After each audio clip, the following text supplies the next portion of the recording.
एक महिला अपने बीमार पति के पास बैठी हुई है। वो महिला गर्भवती होती है, लेकिन उसका पति उससे बहुत सारी बातें कर रहा है। वो अपनी पत्नी से कहता है कि देखो, मेरा आखिरी वक्त है और मैं तुम्हें कुछ जरूरी जानकारी देना चाहता हूँ। हालांकि मैं सोच रहा था कि ऐसा कुछ भी नहीं होगा, लेकिन मैं तुम्हें बताना चाहता हूँ कि जो कुछ हमारी जिंदगी में चल रहा है वो हमारे किए हुए कर्मों की ही हमें सजा मिली है।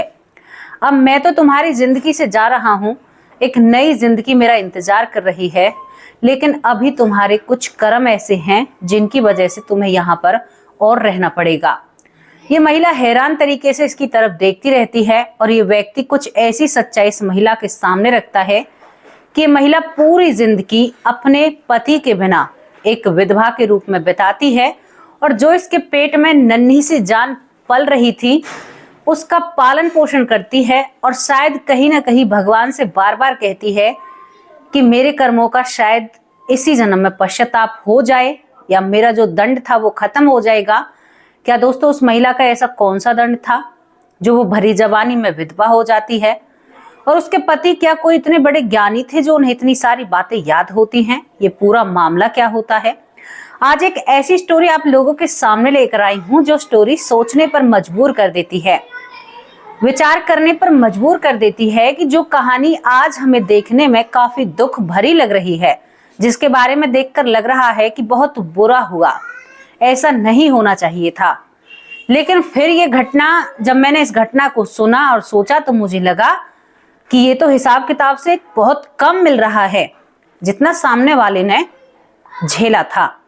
तो दोस्तों चलिए आपको स्टोरी की तरफ लेकर चलती हूँ। स्टोरी के लिए आपको बंगाल जाना होगा। बंगाल में एक महिला रहती है जिनका नाम नीलिमा होता है। नीलिमा बहुत खूबसूरत होती है और नीलिमा की अभी नई नई शादी हुई है। शादी इनकी भोला नाम के व्यक्ति से होती है। जिस घर में नीलिमा की शादी हुई है उस घर में इसके जो पति हैं वो दो भाई हैं। भोला जो इसका पति होता है और विभोर जो इसका देवर होता है। भोला और विभोर यहाँ पर नीलिमा की सास नहीं होती है, ससुर नहीं होता है और इन पर काफी सारी जमीन जायदाद होती है। भाभी जब घर में आती है तो जो विभोर होता है वो भाभी के पैर छूता है, भाभी का बहुत मान सम्मान करता है और भाभी को अपनी माँ की तरह मानता है कि ये मेरी माँ के समान है। लेकिन भाभी इस देवर को शायद माँ की तरह देख नहीं रही थी। दोस्तों यहाँ पर विभोर भी जवान था, हालांकि इतना जवान नहीं होता है, लेकिन वो अपने भैया भाभी का बहुत मान सम्मान करता है क्योंकि उसके भाई ने उसे पाल पोस कर बड़ा किया है। क्योंकि इन दोनों के माँ बाप इस दुनिया से जा चुके थे। जो भोला और विभोर होता है, जो भोला होता है वो घर की जिम्मेदारी को समझता है, छोटे भाई को पढ़ाता है और छोटे भाई से बहुत प्रेम करता है। लेकिन जब घर में पत्नी आ जाती है और जो नीलिमा होती है वो अपने पति के कान भरने लगती है और कहती है कि तुम्हारा भाई तो आधा हिस्सा कर लेगा, ये पूरी जो जायदाद है। तो यहाँ पर पहली बार में जो भोला होता है वो कहता है कि तुम क्या चाहती हो, अभी तुम्हारी शादी हुई है, तुम्हारी हिम्मत कैसे हुई मेरे भाई के बारे में ऐसा कहने की। तो नीलिमा एकदम से समझ जाती है। नीलिमा समझ जाती है कि मेरा पति बहुत भोला भाला है और मेरा पति अपने भाई से बहुत प्रेम करता है। दोस्तों यहाँ पर भोले भाले की भी बात नहीं थी, हर इंसान अपने भाई से हर व्यक्ति प्यार करता है। लेकिन यहाँ पर नीलिमा के मन में एक लालच समा जाता है। नीलिमा अब गर्भवती हो जाती है। दिन बहुत अच्छे से बीत रहे थे। विभोर जो होता है घर के ख्याल रखता है। भाभी जब गर्भवती हो जाती है तो वो भाभी को काम भी नहीं करने देता है। इतना लाड प्यार अपनी भाभी पर किया करता, क्योंकि जब भाभी खाना बनाती है तो इन्हें बहुत स्वादिष्ट खाना लगता है, क्योंकि काफी दिनों में कुछ खाया था। दोनों खाना तो बना लिया करते थे लेकिन इतना अच्छा खाना नहीं होता है। धीरे धीरे वक्त निकलता है। इसकी भाभी एक लड़के को जन्म देती है, नीलिमा जो होती है, और भोला का एक बेटा पैदा हो जाता है। इसके बाद सबसे ज्यादा घर में खुशी विभोर को होती है। विभोर फूला नहीं समाता है और अपने उस बेटे से बहुत प्रेम करता है, यानी अपने भाई के लड़के से। अब विभोर की भी रिश्ते आने लगे थे। विभोर के रिश्ते भोला के पास आते हैं, लेकिन बेचैनी नीलिमा को सताने लगती है। नीलिमा अपने पति से बंद कमरे में बात करना चाहती है। कहती है कि देखो जी, तुम इसकी शादी नहीं करा सकते। यहाँ पर भोला कहता है कि तुम फिर बकवास कर रही हो, तुम्हें क्या दौड़े पड़ते हैं जो तुम बार बार ऐसी बातें करती हो। दोस्तों यहाँ पर यही सब कुछ चल रहा था, लेकिन नीलिमा अपने जायदाद को बांटना नहीं चाहती है। अब वो देवर को नहीं मानती है, वो अपने बेटे में और पूरे घर परिवार को अपने अंडर मतलब अपने पास लेना चाहती है। देवर को थोड़ी सी भी प्रॉपर्टी नहीं देना चाहती। अब वो देवर पर गंदी नजर भी डालती है। देखो ये बात सही नहीं है एक महिला के बारे में कहना, लेकिन महिलाएं बहुत आगे बढ़ चुकी हैं और आप लोग भी समझते हैं। तो वो अपने देवर पर गंदी नजर डालती है तो वो डर जाता है, कहता है कि भाभी ऐसा नहीं कर सकते। दोस्तों यहाँ पर विभोर फिर भी अपनी भाभी को मतलब बात को इधर उधर कर देता है कि मेरे एक भाई का घर है, क्योंकि विभोर भी जवान था, समझदार था, घर परिवार की उसे काफी ज्यादा नॉलेज होती है, क्योंकि बचपन से ही उन लोगों ने अपने घर परिवार को चलाया है। विभोर की शादी तय हो जाती है नीलिमा के मना करने पर भी। नीलिमा को ये बात एक आंख नहीं भाती है। नीलिमा बार बार मना करती है, लेकिन उसके मना करने पर भी उसके देवर की शादी तय हो जाती है और धूमधाम से भोला जो होता है अपने भाई की शादी कर कर उसे ब्याह कर लाता है। यही सब कुछ हो जाता है तो देवरानी घर में आ जाती है। अब यहाँ पर जो नीलिमा होती है वो देवरानी को परेशान करना शुरू कर देती है, कहती है कि ये सही नहीं है, ये ऐसा नहीं है, और उसमें कई आरोप भी लगाती है देवरानी पर। देवरानी को काफी परेशान करती है। यहाँ पर जो विभोर था वो इन बातों को समझ भी रहा था, लेकिन कुछ कह नहीं पाता है। दूसरी ही तरफ जो विभोर था सारी चीजें देख रहा था, लेकिन जो नीलिमा की माँ होती है वो भी अपनी बेटी को समझाती है, लेकिन नीलिमा की जो बुद्धि थी पता नहीं भगवान ने कहाँ इसकी बुद्धि को कर रखा था। ये जब सालों से उसके कान भर रही थी तो कहीं ना कहीं भोला का भी इसने दिमाग खराब कर दिया था। मतलब भोला भी अब अपने छोटे भाई से उपरंत मतलब दूर चलने लगता है, क्योंकि घर में जब नई बहू आती है, नई देवरानी आती है नई, तो यहाँ पर नीलिमा अब दूसरा रास्ता अपनाती है। कहती है कि ये तो बहू का गुलाम है, ये तो बहू की बातें मानता है और हमारी बातों पर तो ध्यान नहीं रखता, तुम्हारे कपड़े नहीं धोए, तुम्हारे लिए खाना नहीं बनाया। तो यहाँ पर जो नई बहू थी उसको बिल्कुल बहुत बुरा बनाकर नीलिमा पेश करती है जेठ के सामने, और जो देवरानी थी वो जेठ से तो बोला ही नहीं करती थी। एक कहते हैं ना कि एक सीमा होती है, यही सब कुछ होता है। तो यहाँ पर जो भोला होता है वो एक दिन लाठी लेकर खड़ा हो जाता है और कहता है कि भाई विभोर तू हमसे अलग हो जा, मैं इस रोज रोज के कलेश से तंग आ चुका हूँ। क्योंकि देखो कोई देवरानी भले ही हो, लेकिन जब उसके साथ गलत होगा तो वो भी कुछ बातें खड़ी करेगी और घर में रोज कलेश जैसा माहौल बनता है। तो विभोर सब कुछ समझते हुए चुपचाप अपने जितने भी सामान भाई देता है, जिस तरह से देता है, जैसा हिस्सा भाई देता है, ऐसे हिस्से को लेकर अलग हो जाता है। दोस्तों यही सब कुछ चलता है, लेकिन नीलिमा को ये अलग होना बिल्कुल पसंद नहीं था। यहाँ पर दोनों जो देवर और देवरानी थे, किसी कारण बस इन दोनों को संतान नहीं होती है। 2 साल इनकी शादी को हो जाते हैं, लेकिन दोनों बहुत प्रेम से रह रहे थे। इसके बाद क्या होता है कि 2 साल के बाद यहाँ पर जो नीलिमा है वो एक बाबा के पास जाती है। बाबा के पास जाती है और उससे कहती है कि मुझे अपने देवर को रास्ते से हटाना है, कोई उपाय बताइए। तो बाबा कहता है कि बहुत सारे उपाय हैं, बहुत सारी चीजें बताता है, कुछ तंत्र मंत्र भी बताता है। लेकिन वो बाबा इन बातों को बताता है और वो करती भी है, लेकिन कोई प्रभाव नहीं पड़ता है, यानी ये सारी चीजें फेल हो जाती हैं। अब यहाँ पर जो नीलिमा थी वो क्या करती है, अपने हाथों की चूड़ियां उतारती है और उन चूड़ियों को उतार कर उन्हें सिलबट्टे पर पीसती है। सिलबट्टे पर पीसने के बाद नीलिमा उन चूड़ियों को ये एक तरह का प्रसाद बनाती है या खाने के लिए लड्डू बनाती है अपने देवर के लिए। और देवर जो अपनी भाभी को बहुत मानता है, अब उन लड्डुओं को ले जाकर देवर के पास जाकर रखती है और कहती है कि मैं तुम्हारे लिए करीबन 4 से 5 लड्डू बनाती है और कहती है कि देवर जी मैंने तुम्हारे लिए बनाए हैं। तो देवरानी जो होती है, विभोर की जो पत्नी होती है, उसे भी नीलिमा से ईर्ष्या होती है, तो वो कहती है कि लड्डू मत लेना। लेकिन यहाँ पर विभोर बहुत सादा मन से उन लड्डुओं को ले लेता है। दोस्तों उन लड्डुओं को विभोर ले लेता है और खा लेता है, भाभी के सामने ही खा लेता है, क्योंकि नीलिमा कहती है कि मेरे सामने खाओ, मुझे यकीन नहीं होगा कि तुम मेरे बाद खाओगे कि नहीं खाओगे, क्योंकि मैं तो तुम्हें बच्चे की तरह देखती हूँ। कि कहते हैं ना कि ढोंग का जाल फैला रही थी नीलिमा। अब यहाँ पर वो उन लड्डुओं को खा लेता है, लेकिन जो देवरानी होती है वो जलन के कारण उन लड्डुओं को नहीं खाती है। 5 या 6 लड्डू पूरे जो विभोर होता है सभी लड्डुओं को खा लेता है। दोस्तों उन लड्डुओं में जो कांच चूड़ियों के मिले हुए थे, उस कांच के कारण जो विभोर की आंतें हैं वो बिल्कुल क्षतिग्रस्त हो जाती हैं और उसे बीमारी लग जाती है। लेकिन ये बात किसी को भी नहीं पता थी। विभोर को कई अस्पतालों के चक्कर काटने पड़ते हैं, लेकिन वो ठीक नहीं होता और उसकी इतना ज्यादा पेट में इन्फेक्शन बनता है कि खून वून सब कुछ ऐसे खराब हो जाता है। और विभोर एक कहते हैं ना कि ऐसी बीमारी से चला गया था, उस समय इतनी ज्यादा जांच भी नहीं होती है।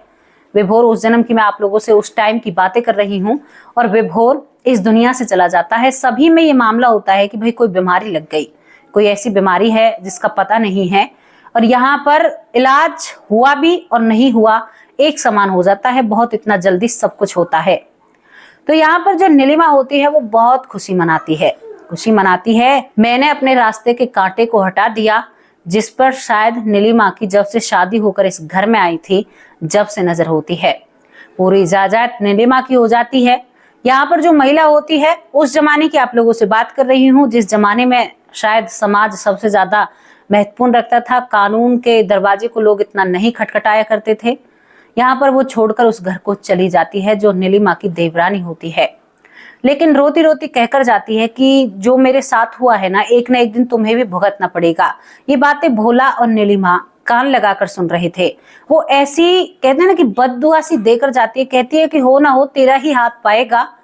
और जिस तरह से मैं तड़पूंगी ना अब अपने पति बिना, क्योंकि जो विभोर की पत्नी थी वो विभोर से बहुत प्रेम किया करती थी, बेइंतहा मोहब्बत किया करती थी। दोनों में एक अच्छी कहते हैं ना कि दोनों एक दूसरे के साथ बहुत अच्छे लगा करते। और वो यही सब कुछ कहकर उस घर से निकल जाती है। कहती है कि मैंने उससे प्यार किया था, मुझे जमीन जायदाद से कोई लेना देना नहीं है। वो वहां से जाकर कहते हैं कि जो विभोर की पत्नी है वो पूरी जिंदगी शादी नहीं करती है, विभोर की याद में ही अपनी जिंदगी को आगे बिताती है। और नीलिमा अपनी जिंदगी बहुत ऐश और आराम से जी कर जाती है। यहीं पर ये बात बनती है कि इतना बुरा करने के बाद भी इसको कोई दंड क्यों नहीं मिला। दोस्तों वो दंड इसका इंतजार कर रहा है और जरूर मिलेगा। नीलिमा बुढ़ापे तक, बहू भी ऐसी आती है, नीलिमा की जो बहुएं होती हैं करीबन 3 लड़के वो पैदा करती है। बहू ऐसी आती हैं कि जो नीलिमा को पलकों पर उठाकर रखती हैं। इतना बुरा करने पर भी एक महिला इतने चैन की जिंदगी जी रही थी। आखिरकार कैसे जी रही थी, ये कैसे का कहीं से भी कोई। और वो बुढ़ापे में, जब बुढ़ापे में जाती है तो अपने पति को एक सच्चाई और बताती है, क्योंकि वो अपने पति से पहले इस दुनिया से जाती है और कहती है कि मैंने तुम्हारे भाई को इस दुनिया से दूर भेजा था, लेकिन आखिरी सांसों में कहकर गई थी। अब भाई आखिरी सांस में क्या उसके ऊपर कार्रवाई करें। पति जो पत्नी से पीछे रह गया था, जो भोला था, वो इस पश्चाताप में जलता है। पति जो बहुत भगवान को माना करता, भाई से बहुत प्रेम करता है, जब उसका भाई इस दुनिया से जाता है तो शायद सबसे ज्यादा उसका बड़ा भाई भोला चीख चीख कर रोया था, क्योंकि बचपन से भोला ने अपने भाई को पाला था, पढ़ाया था, जो जैसा भी उससे पढ़ता है। दोस्तों यहाँ पर सुनकर भोला के पैरों तले जमीन खिसक जाती है। लेकिन अब ये राज ही रह जाता है, और कुछ दिन बाद भोला भी बुढ़ापे के कारण इस दुनिया से चला जाता है। ये सभी लोग इस दुनिया से जा चुके थे, लेकिन दोस्तों कुछ सालों बाद इन सभी को वापस आना था। अब यहाँ पर दोबारा से ये दोनों भाई इसी बंगाल के अंदर जन्म लेते हैं। उस गांव से करीबन 10 या 12 किलोमीटर दूर एक गांव पड़ता है, और उस गांव में जन्म लेते हैं। और अब की बार भी भोला और विभोर दोनों भाई होते हैं। और यहाँ पर इन दोनों का नाम होता है, जो भोला होता है वो तो भूषण नाम से जन्म लेता है, और जो विभोर होता है वो भानु बनकर पैदा होता है। दोनों भाई थे भूषण और भानु। और यहाँ पर जो नीलिमा थी वो मिष्टी बनकर पैदा होती है। लेकिन जो पिछले जन्म में इस मिष्टी की या नीलिमा की देवरानी थी, वो इस जन्म में इस मिष्टी की छोटी बहन बनकर पैदा होती है। और यहाँ पर अब की बार भी भूषण बड़ा भाई था। यहाँ पर ये दोनों भाई बड़े होने लगते हैं, लेकिन इन सभी में जो भूषण था उसे कहीं ना कहीं जो पिछले जन्म में भोला था, यानी कि विभोर का बड़ा भाई, भानु का इस जन्म में भी बड़ा भाई होता है, उसे कुछ सपने आते हैं बचपन से ही। बहुत अच्छे परिवार में है और बहुत ही सही जगह पर है। उसे सपने आते हैं कि उसकी पत्नी सपने में कोई ऐसी जगह है जहां पर एक बुजुर्ग महिला, और वो खुद भी बुजुर्ग होता है, यानी उन्हीं चीजों के सपने इसे सताते हैं। इसे सताता है भाई का चीखना, इसे सताता है भाई की पत्नी रोते हुए एक विधवा महिला दिखाई देती है। इसको अपनी पत्नी मतलब वो जवानी में भी दिखती है कि हंस रही है। ये सब कुछ घटा था, ये सब कुछ सपने में भी नजर आता है। और उसे एहसास भी होता है, यानी इसको पिछले जन्म की पूरी बातें याद थी। जैसे जैसे यहाँ पर भूषण बड़ा हो रहा था, इसे सब कुछ याद था, हूबहू याद होता है। ये घबराने लगता है, लेकिन आने वाला कल इसे मालूम नहीं था। वो डरता है कि मुझे भोगना होगा। मेरी पत्नी जो मुझे अंतिम समय पर बताकर गई थी, लेकिन दोस्तों मिष्टी को पिछले जन्म की बिल्कुल भी यादें नहीं होती हैं, और मिष्टी की छोटी बहन को भी यादें नहीं होती हैं, भूषण के भाई को भी याद नहीं होती है पिछले जन्म की। अब ये सभी जवान अवस्था में पहुंच जाते हैं। सृष्टि ने वही सब कुछ दोबारा से रचा था जो पहले रचा हुआ था, जहां पर गलत हुआ था। शायद प्रकृति अब उसको सही करना चाहती थी। अब प्रकृति उसको जब सही करती है तो क्या होता है कि इन दोनों बहनों का रिश्ता यहाँ पर जाता है इस भूषण और भानु के घर में। ये दोनों अलग अलग परिवारों में पैदा हुए थे, ये दोनों भाई थे और ये दोनों बहनें होती हैं। तो यहाँ पर मिष्टी के जो पिता होते हैं अपनी छोटी बेटी और बड़ी बेटी का रिश्ता लेकर भूषण के घर जाते हैं, और ये रिश्ता एक बार में ही तय हो जाता है। कोई भी उलझने इस रिश्ते में नहीं आती हैं। और यहाँ पर भानु को ये भी पता था, यहाँ पर जो भूषण होता है इसे ये भी पता था कि मिष्टी वही महिला है जो मेरी पत्नी थी, लेकिन वो किसी कारण बस मौन रहा। वो कहता है कि मैं विधि के विधान को नहीं बदल सकता। दोस्तों यही सब कुछ होता है और बहुत धूमधाम से यहाँ पर भूषण, भानु, मिष्टी और मिष्टी की छोटी बहन की शादी बहुत ही अच्छे से कराई जाती है। यहाँ पर दोनों बहन बड़ी खुश होती हैं क्योंकि उन्हें तो पिछले जन्म की बातें याद ही नहीं होती हैं। इसके बाद यहाँ पर यही सब कुछ होता है, और होने के बाद अब यहाँ पर दोनों दुल्हन घर आ जाती हैं। अब की बार सास भी है, ससुर भी है, ननद भी है और देवर भी है। लेकिन अब की बार जो मिष्टी होती है वो अपने देवर को खूब प्यार करती है। ये सब कुछ जो भूषण था पिछले जन्म में भोला था, वो देख रहा था कि पहले तो ये बिल्कुल भी मेरे भाई से प्यार नहीं करती है, लेकिन अब की बार क्या बदला था। जो भूषण है वो भानु से और भी ज्यादा प्रेम करता है, जो पिछले जन्म में विभोर था कि शायद यहाँ पर मेरे भगवान मेरे किए हुए अपराधों को माफ कर दे, क्षमा कर दे। वो बहुत प्रेम करता है अपने छोटे भाई से। विधि का विधान समझते हुए पत्नी को भी समझता है, और वो आगे का उसे कुछ पता नहीं था, पीछे का तो पता था। दोस्तों यहाँ पर देखते देखते इन सभी की शादी को 1 साल हो जाता है। एक साथ इन दोनों की शादी हुई थी। 1 साल बाद जो भूषण की पत्नी है मिष्टी, उसे पता चलता है कि वो गर्भवती है। वो गर्भवती हो जाती है तो वो भूषण को बताती है। भूषण को एक चैन आता है कि शायद भगवान ने हमें माफ कर दिया है, और वो भी इस जिंदगी से खुश थे, क्योंकि पिछले जन्म में भी भूषण अपनी पत्नी से बहुत प्यार करते हैं। प्यार के मोह में इतने खो गए थे कि एक पल के लिए तो भाई को भी अलग कर दिया था अपने आप से। अब यहाँ पर इसकी पत्नी जो मिष्टी होती है करीबन 7 महीने की गर्भवती हो जाती है। तभी यहाँ पर जो भूषण होता है उसे पेट में बहुत जोर से दर्द उठता है। अब जब घर में एक जवान लड़का उसे दर्द उठता है तो यहाँ पर जो भानु होता है छोटा भाई और इनका पिता इन्हें लेकर हॉस्पिटल पहुंचते हैं। दोस्तों हॉस्पिटल पहुंचते हैं तो वहां पर एक नॉर्मल सी दवाई दे दी जाती है और भूषण को घर लाया जाता है, लेकिन भूषण का दर्द कम होने का नाम नहीं लेता है। यही सब कुछ चल रहा था, लेकिन जब दोबारा भूषण को हॉस्पिटल ले जाया जाता है तो डॉक्टर कहते हैं कि अगर दवाई से बंद नहीं हुआ तो पूरी बॉडी के चेकअप होंगे। जब यहाँ पर भूषण के पूरी बॉडी के चेकअप हुए तो एक ऐसी खबर इन लोगों के कानों में पड़ती है कि इनके पैरों तले जमीन खिसक जाती है। ये लोग हैरान हो जाते हैं। पूरे परिवार को एक खबर मिलनी थी, लेकिन जो मिष्टी थी 7 महीने की गर्भवती, उसे एक खबर नहीं दी जाती है, क्योंकि मिष्टी अपने पति से बहुत प्यार करती थी। इस जन्म में इन दोनों को प्यार बहुत ही ज्यादा था। 1 साल में शायद ये ऐसे हो चुके थे कि एक दूसरे के बिना एक पल भी नहीं रह सकते। यहाँ पर डॉक्टर खबर देते हैं कि भूषण की जो आते जो फेफड़े के पास कर, मतलब थोड़ी सी पास कर है, तो शायद फेफड़े तक इसका जो कैंसर है वो फैल चुका है। ये खबर किसी सदमे से कम नहीं थी घर वालों के प्रति, और 4थी स्टेज में ये कैंसर पहुंच चुका था। तब भूषण को पता चलता है। हालांकि उसे दर्द होता था कई महीनों से, लेकिन वो ध्यान नहीं देता है।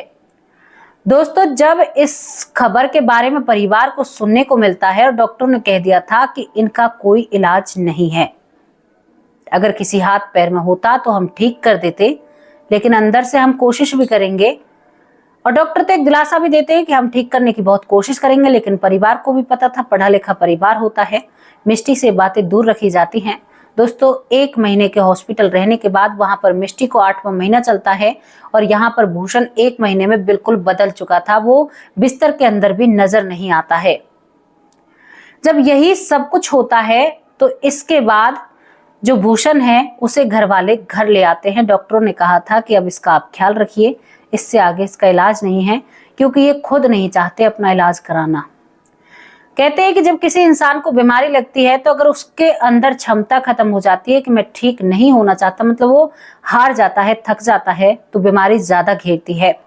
जब यहाँ पर भूषण को घर लाया जाता है तो 8 महीने की गर्भवती पत्नी जब उसे देख रही थी तो वो भूषण से कहती है कि नहीं, तुम्हें कोई बड़ी बीमारी है। भूषण लाख समझाने की कोशिश करता है। वो कहती है कि तुम मुझे बताओ, वरना मैं बीमार हो जाऊंगी और मेरी तबीयत खराब हो जाएगी। कोई भी मुझे नहीं बताता है, सब कहते हैं कि ठीक हो जाएगी, लेकिन तुम्हारी हालत कैसी हो चुकी है। तो यहाँ पर जो एक दिन होना था, मिष्टी को पता चल जाता है कि मेरे पति को कैंसर है, इसी वजह से उसको घर भेजा है।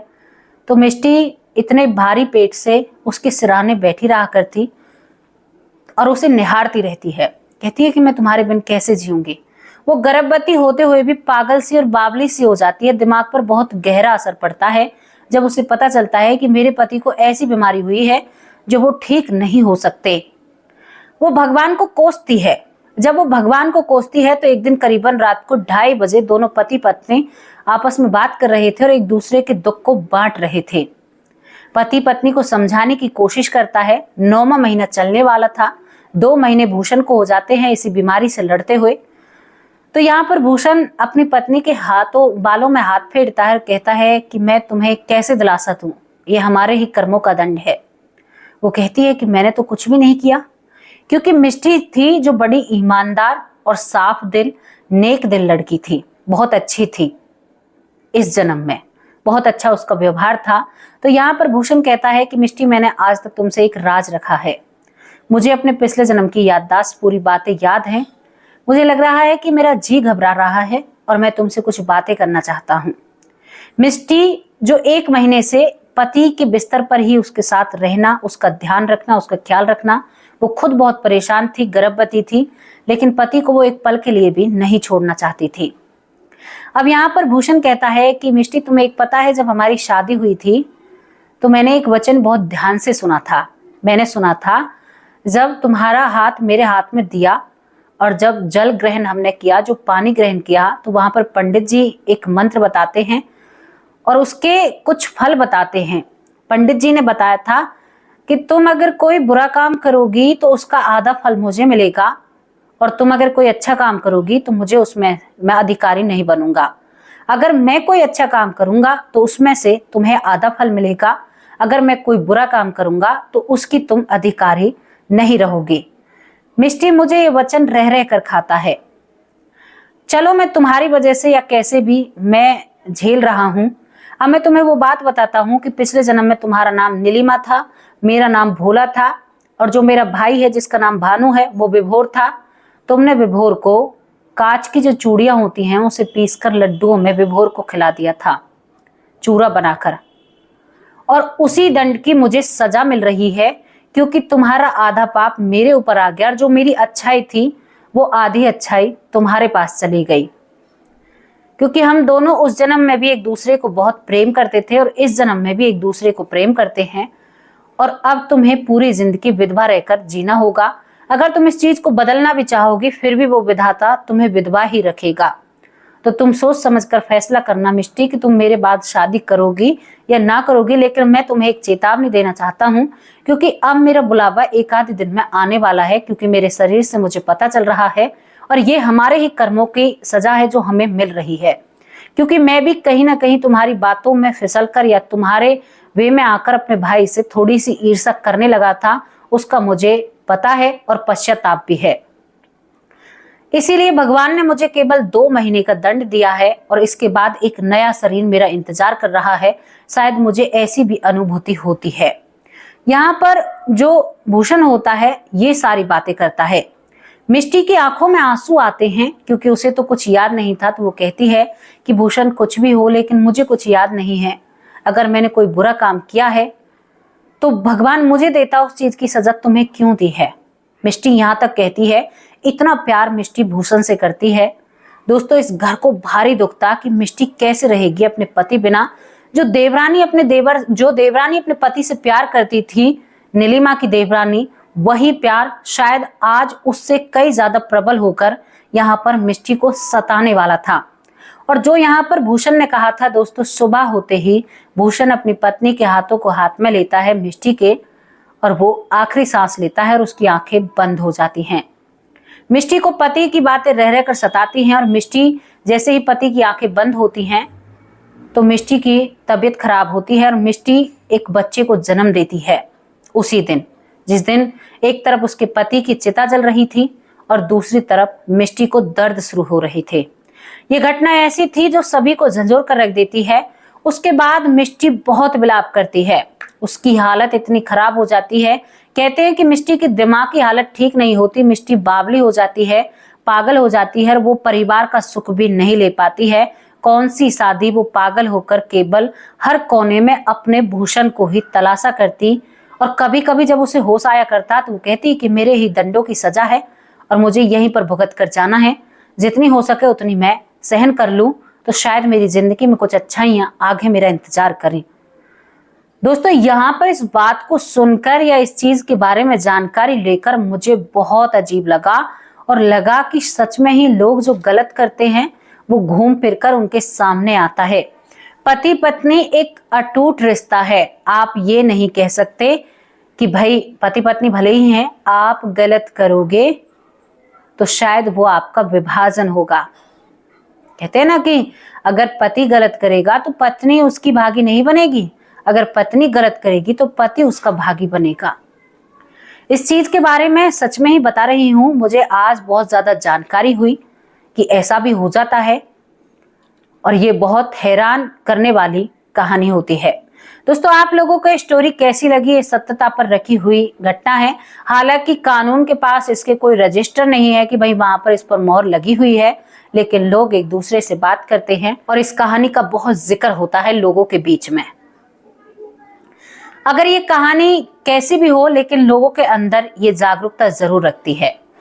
तो आपको इससे क्या सीख मिलती है उसके बारे में अपनी राय जरूर रखना। अब दोस्तों उन लोगों के नाम लेती हूँ जो लोग हमारी वीडियो पर रेगुलर कमेंट करते हैं।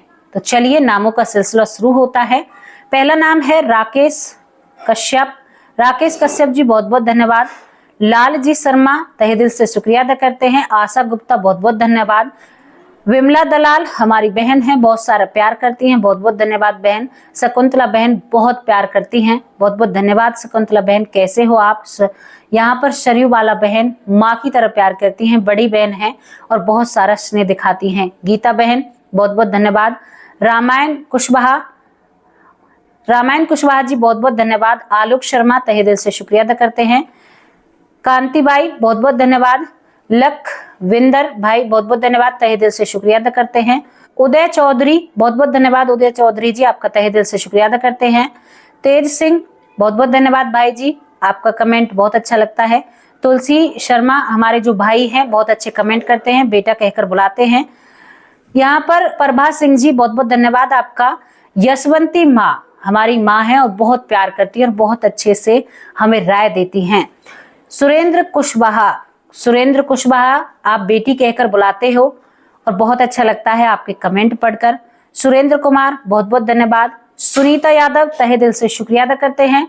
नरेश गुप्ता बहादुरगढ़ से बहुत बहुत धन्यवाद भाई जी, आपका तहे दिल से शुक्रिया अदा करते हैं। आप बहादुरगढ़ से हमें देखते हैं, बहुत अच्छा लगा। नीता कुंतल हरियाणा से, नीता कुंतल बहन आपका तहे दिल से शुक्रिया अदा करते हैं, आपके कमेंट बहुत प्यारे होते हैं। पिंकी बहुत बहुत धन्यवाद पिंकी जी। गौतम राम भगत जी बहुत बहुत धन्यवाद आपका। शारदा शर्मा बहुत बहुत धन्यवाद बहन आपका। सक्षम गुजर जी आपकी आईडी से यही नाम हमें मिला है, बहुत बहुत धन्यवाद, तहे दिल से शुक्रिया अदा करते हैं। अनिल साक्या फरीदाबाद से हैं, बहुत बहुत धन्यवाद भाई जी। रामा मास्कीय नेपाल से बहुत बहुत धन्यवाद भाई जी आपका। रजनी जैन तहे दिल से शुक्रिया अदा करते हैं। रजनी जी आप काफी दिनों से हमसे जुड़ी हुई हैं, हमारी बहन है। यहाँ पर मित्तक नाम से कमेंट आता है, आईडी पर यही नाम है। मित्तक भाई बहुत बहुत धन्यवाद। रेनू तहे दिल से शुक्रिया अदा करते हैं। महेंद्र दीक्षित बहुत बहुत धन्यवाद। चंद्र प्रभा सोनी जी तहे दिल से शुक्रिया अदा करते हैं आपका। अंजना कुमारी, बहुत बहुत धन्यवाद अंजना कुमारी जी। खुशबू, तहे दिल से शुक्रिया अदा करते हैं खुशबू जी। सुधीर राठी, बहुत बहुत धन्यवाद। रजनी रूहिला, बहुत बहुत धन्यवाद रजनी रूहिला जी। अनिल, बहुत बहुत धन्यवाद अनिल भाई जी। सुमित सिंह हरिद्वार से, बहुत अच्छा लगा कि आप हरिद्वार तो सच में ही बहुत अच्छी जगह है, कहते हैं कि साक्षात स्वर्ग लोक के दर्शन कर लिए हैं। बहुत बहुत धन्यवाद, हरिद्वार से आप हमें देखते हैं। यहाँ पर सीत मौर्या जी, बहुत बहुत धन्यवाद। गायत्री देवी, तहे दिल से शुक्रिया अदा करते हैं। एक हमारी बहन है जो हमें शायद मथुरा से देखती हैं। बहन, आपका नाम रह गया है, आपका नाम अब मुझे ध्यान भी नहीं आ रहा है, लेकिन आप हमारी प्यारी बहन हैं। कल आपका नाम जरूर लूंगी, क्योंकि आप हमें मथुरा से देखती हैं, कई बार आमंत्रित भी करती हैं मथुरा आने के लिए, वृंदावन आने के लिए। तो जरूर अगर कभी टाइम मिला तो जरूर आएंगे और आपसे जरूर मिलकर आएंगे। अब आप लोगों से सभी से विदा लेते हैं, कल हाजिर होंगे एक सच्ची और अच्छी स्टोरी के साथ। दोस्तों, इस घटना से या स्टोरी से आपको क्या ज्ञान मिलता है उसके बारे में अपनी राय रखा कीजिए। अब नमस्कार, जय हिंद, जय भारत।